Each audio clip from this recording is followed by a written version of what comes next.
Hey everybody, James Cars FC here. Thanks for checking out this video today. I'm going to be talking about a very important topic here, which is understanding your goals in the market and how they will impact your buy and sell decisions going forward. So this is going to act as a basis for a lot of the things I'm probably going to be end up talking about on this channel. So it's good to get this video out of the way first so I can always refer to it and we can go over things on sort of the same language that I'll be speaking to. But yeah, thanks for tuning in today and we'll go ahead and get started. There's a little animation. Okay, background. Decided to put this in after yesterday's video. No financial advice. English is my main language. Any typos or mispronunciations are because I am a dumb American. Moving right along. A question I see all the time, either on YouTube or in Instagram DMs or just posts on Instagram, is I've been offered this card for X amount of dollars. What do I do? Uh, Super common question and not really an easy one to answer. So I wanted to break this down in a few different ways today. Um, First off, this is impossible for someone outside of your unique situation to answer.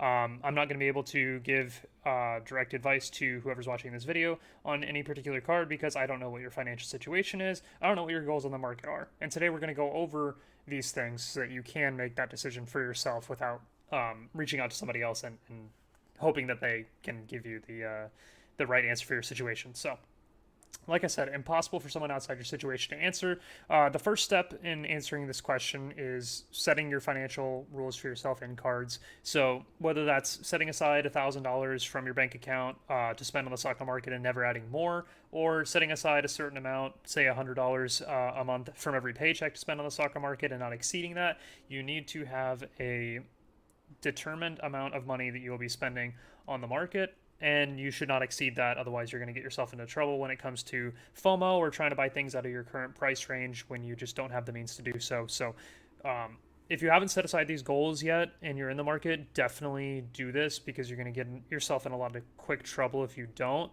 And if you do already have these in place, great. Just make sure you stick to them because it's really easy to get caught up in a few different things in the market. And yeah, financial situation is always going to be the most important thing. So, with that said, next question to ask, I'll move myself over so we can read that, is what is my plan for this card when I purchase it? And that is going to be the focus of today's video.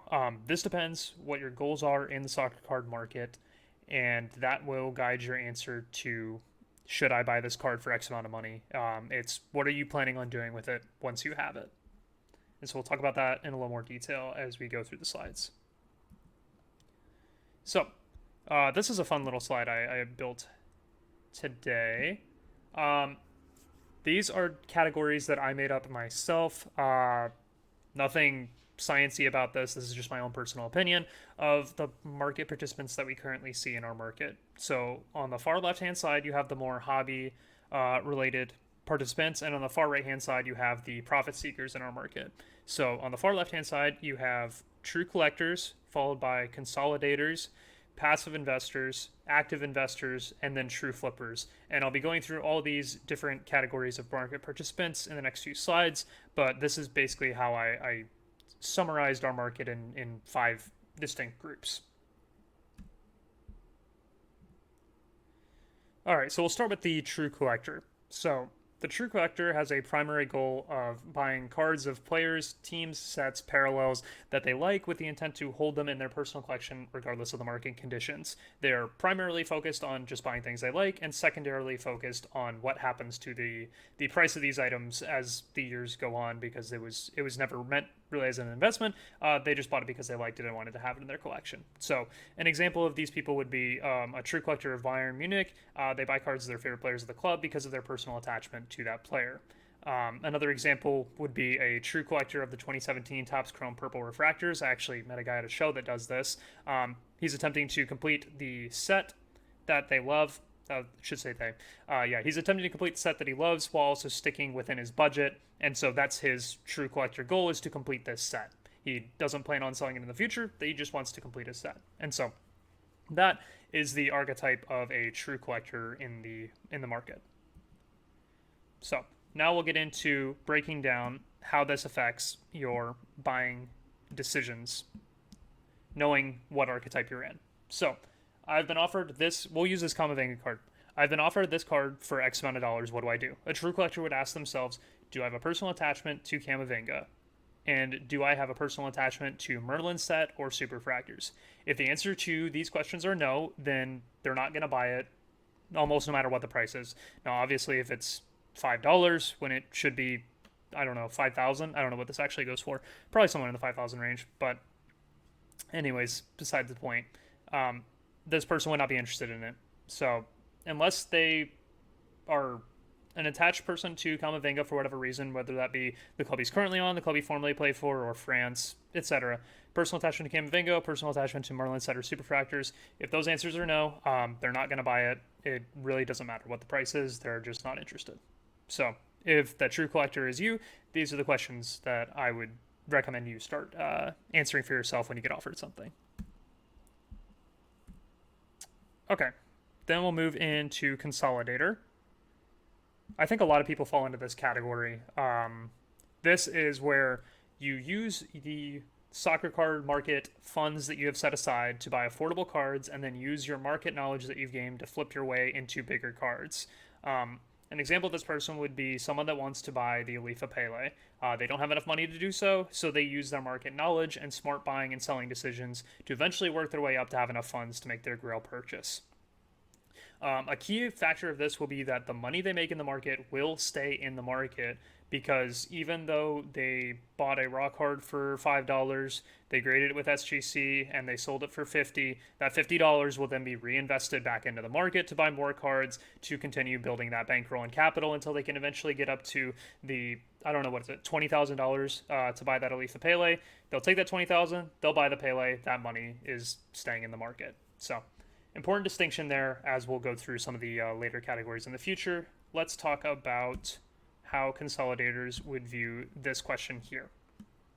So, I've been offered this Kamavinga card for X amount of money. What do I do? A consolidator would ask themselves, first question, is this my Grail card? Is this the card that you've been trying to consolidate into, this Kamavinga Superfractor? If the answer is yes, obviously you're going to buy it when, if it's within your means to do so with the capital that you have, you're going to do it.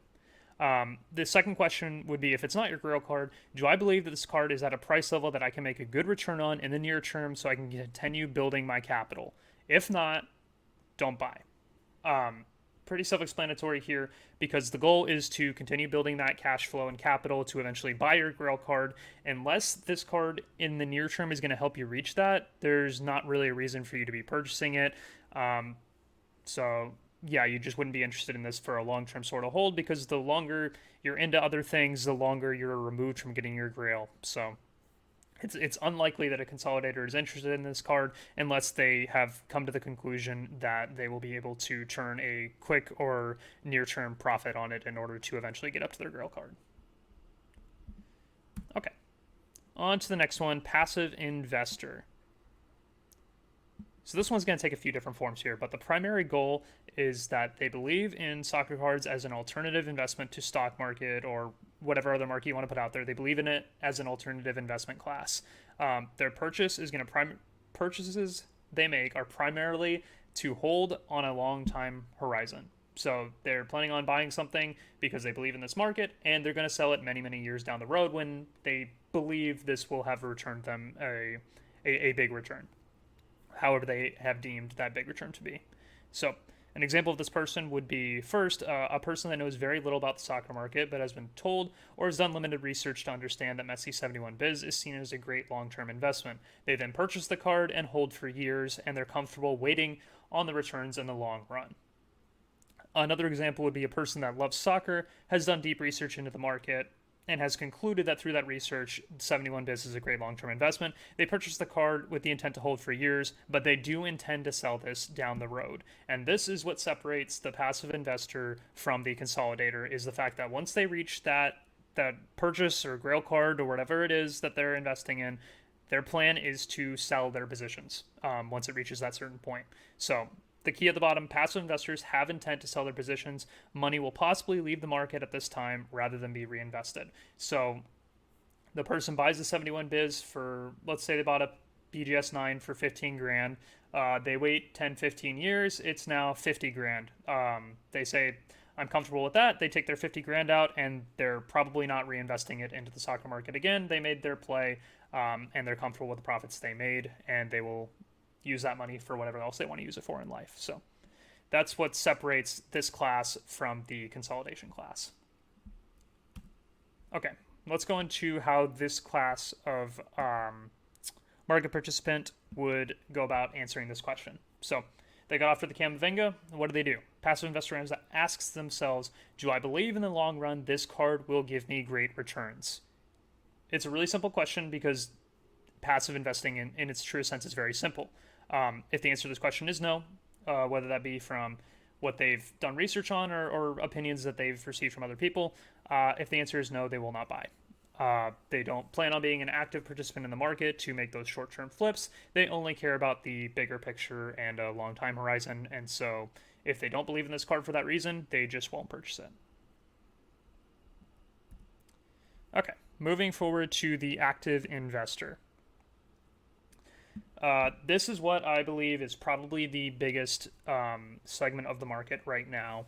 The primary goal is that they believe in stock cards as an alternative investment to stocks, just like a passive investor does, and they actively buy, sell, and trade in the market to make money. That is what separates them from the passive investor, is that they are actively buying, selling, and trading, rather than just buying something and waiting for a long time horizon hold. So, example of this person would be someone that loves soccer, has done deep research on the market, and they use that market knowledge to make their buy, sell, trade decisions in order to build capital.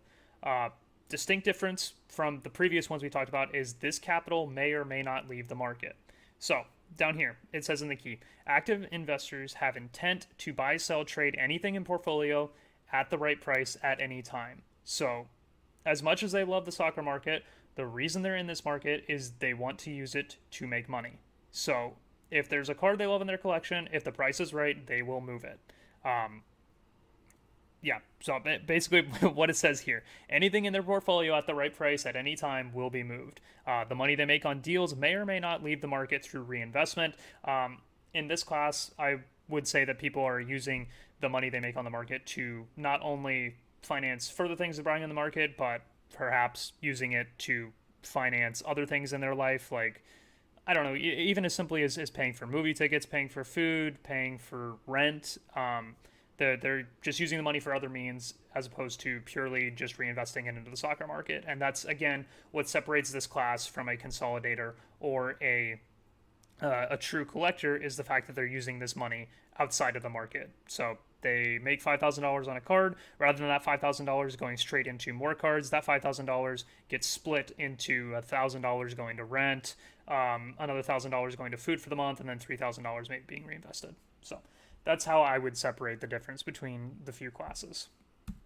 So, active investor has the most questions to ask in terms of what they're doing with this card. So, the questions that they have to ask themselves are, do I believe in the long run this card will give me great returns?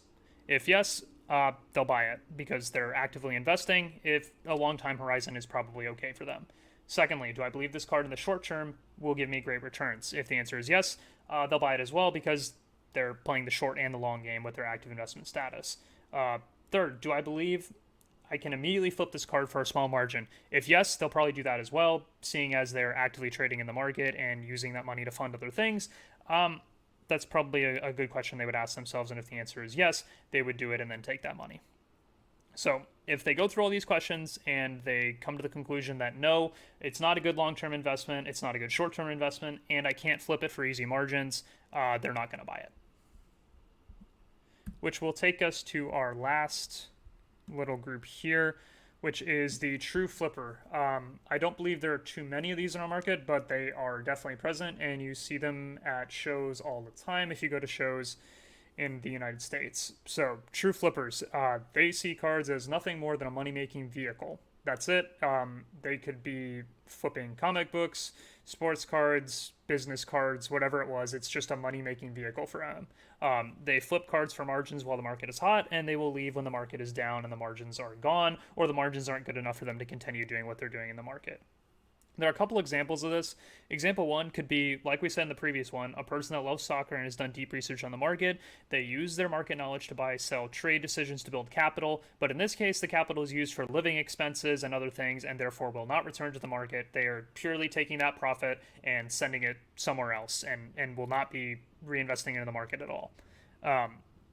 Another example would be a person that knows nothing about soccer but knows how to work margins in the card market. And there are a lot of these people that you go to shows and all they're concerned about is making their margins, and that's fine. We need flippers in the market to be able to provide liquidity for other people, so totally fair if you want to play that game. But at the end of the day, that game is not really for the people that are super into the soccer market and want to buy grail cards and all that kind of stuff. So, anyways, I'm going off on a bit of a tangent, but the point I'm trying to make is that these people are going to purchase cards at 75% comps, sell for 80%, sell for 90%, make that margin, leverage trades, create that capital, and the difference being that capital, they have no interest reinvesting in soccer card market. That capital will be paying for whatever else they want to do with that money, but it's not to be invested in soccer because they, at the end of the day, don't really care about the market. In the key here, I wrote that true flippers have the intent to buy, sell, trade anything in their portfolio at the right price at any time, and the money they make on the deals will leave the market either because they need that money as a salary for living expenses, like I said before, or they have no interest in the soccer market itself, and then we're just using the cards as an investment money vehicle. So, the way a flipper would answer this question here is actually very simple.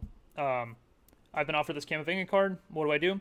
True flipper would say, do I believe I can immediately flip this card for a small margin? And that's as simple as I know somebody that will pay 10K for it, but I'm being offered it at 9.5K. If the answer is no, they won't buy it because if you're playing the flipping game, the name of the game is liquidity and speed and moving into the next thing as fast as you possibly can to mitigate your risk and making that 5, 10, 15, 20% margin on everything, and it eventually adds up, and that's your cash flow. So they would not be interested in a short-term investment in terms of taking a few months to see what happens with Camavinga or taking a few years to see what happens with Camavinga. It's simply within these next few hours or few days, can I flip this card for instant profit? If the answer is yes, I'll buy it. If the answer is no, they won't. So now that we've gotten all that out of the way, I'll take you guys into an example of how I approach the market. So, here, as I move my camera here are my market goals. So, at any time you can fit into any of these different buckets, and I have different goals for different buckets here. So my true collector goal at the end of the day is to acquire the 2003 Mega Fichas Ronaldinho patch auto. It's this card right here, but there's an autographed version. There's 25 of them. They were only released in Japan, and I've actually never seen a picture of one, but I will be hunting one until I leave this market, which will not be anytime soon. So I will always be hunting this card right here. And I might need to use funds that are outside my consolidation capital to purchase it, and I have no intent of ever selling it once I buy it, and that's what makes this a true collector goal as opposed to a consolidation one or a passive investing one. I may not be able to buy it with just my consolidation money, and I have no intent on selling it. So, moving forward to my consolidator goal, my goal and my strategy on the market is to buy raw cards at good margins, grade them, sell them, build capital, and eventually consolidate into one of 4 key cards. Sorry, let me try that again. Consolidate these into one key card of each of my 4 goats. So I want to have one super key Pele card, one super key Maradona card, one super key Ronaldo card, and one super key Messi card. And that's my consolidation goal, and that's the process by which I try and reach that consolidation goal. And then at the very end, we have my passive investing goal, which is that in many years, perhaps sell these grails that I acquire if I need the money, because I do see them as good long-term investments. Now, what separates this from a consolidator goal is the fact that at the end of the day, I would be open to selling these if I needed to do so, and these cards went exponential. So for example, if I bought an Alifa Pele at 15K, and in 10 years it goes to 150K, and I need that 150K for whatever life expense that I have at the time, and I need to spend the money on it, then yes, I would be selling it. But even if it goes to 150K and I have one in 10 years, I wouldn't necessarily just sell it to have the money, because at the end of the day, I'm more of a consolidator and a true collector. I just want to hold it. So these are the goals that I have that guide the decisions that I make in the market. And so knowing that I have these goals in place, when I have an opportunity to purchase a card or I'm thinking about purchasing a card, I always have these goals in mind. So, moving into the conclusion, people are in this market for many different reasons, as we went over. I came up with these 5 archetypes. A lot of people probably play in a lot of different ends of them, and there's probably more archetypes that I didn't mention, but the main conclusion is that many people are in the market for many different reasons. The key is to understand your goal in the market and use it to guide your decisions. So like I showed before, if you're in the market as a active investor, as a true collector, as a consolidator, there are different questions you will be asking yourself when you have the opportunity to buy different cards, and you need to understand what this decision will do and impact on your your end goal in terms of why you're in the market. So last point here, the more disciplined you are at keeping to your goals, the more success you will have, as it will help you avoid common mistakes like FOMO. So, for example, my consolidation goal is to eventually get into those 4 super key cards. But I could get easily distracted and see, oh, Kamavinga Superfractor, I have this opportunity to acquire this card. But if it doesn't line up within my goals in terms of a consolidator or a passive investor or any of these different things that I have listed here, then I just won't buy it because it will not be in line with my goals. So whenever you have the opportunity to purchase something or you're given an offer, think through the goals that you have and how this decision will impact them going forward. So I appreciate you guys tuning into this video. Thank you so much for watching. Leave some comments in the comment section. I'm curious your thoughts on this, and I'm sure there's some classes of people in the market that I missed. Let me know what your guys' goals in the market are, how you see yourself in these different classes, and yeah, really interested to hear your thoughts. Thanks for checking this out. Leave a thumbs up if you liked, subscribe for more, and I will see you guys next time.